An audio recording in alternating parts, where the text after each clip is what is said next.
what went into the decision to use the hydrogen fuel cells as the power generation source, as opposed to, you can use a hydrogen internal combustion engine, which is being developed, I guess, for the container, like the large ship applications, as well as some heavy duty truck or rail type applications, or like the battery electric, like you touched on. What were the key driving factors that led you towards this decision of a hydrogen fuel cell?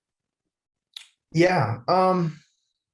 So there's going to be a lot of different solutions, used to achieve this objective of a zero or low carbon propulsion for ships.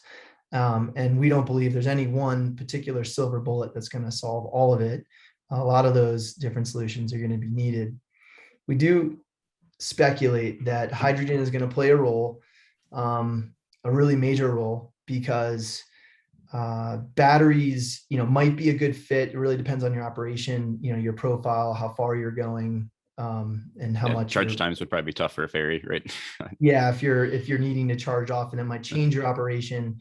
And so we think that hydrogen really solves for some of the issues when it comes to range. You can pack a lot of energy on board and produce that electricity on the ship versus having to bring all the, charge the batteries and bring all that electricity with you. And so range is really the biggest. We get to take this, we can run this ferry all day long without having to refuel, without having to charge.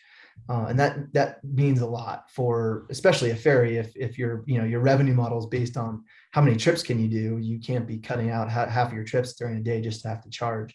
Yep. And so that's a big decision factor.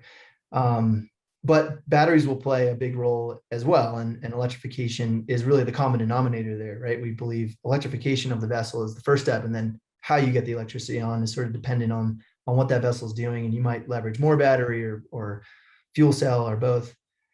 With the hydrogen ICE, the combustion, our objective of this business, our mission is to build zero carbon right out of the gate. We're not stepping into, we're not ramping up over time with hybrid and using fossil fuel for part of it until we can prove it. Well, we wanted to go zero carbon right out of the gate. So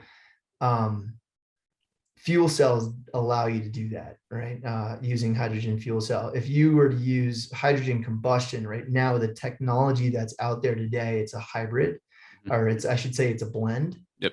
So you're still using combustion with like a diesel hydrogen blend for the most part, right? Yeah. Or natural gas. That's right. So you're still using hydrocarbons, right? Fossil fuels to run that engine. You're just starting to blend in hydrogen into that. And so you're lowering the carbon, and as the technology evolves and advances, likely we'll get to higher and higher usage of the hydrogen in that combustion, and therefore, sort of phasing out the hydrocarbons. But that's not where it is today. Yeah. So it's still a blend, and so it didn't meet our criteria of zero carbon right off the bat.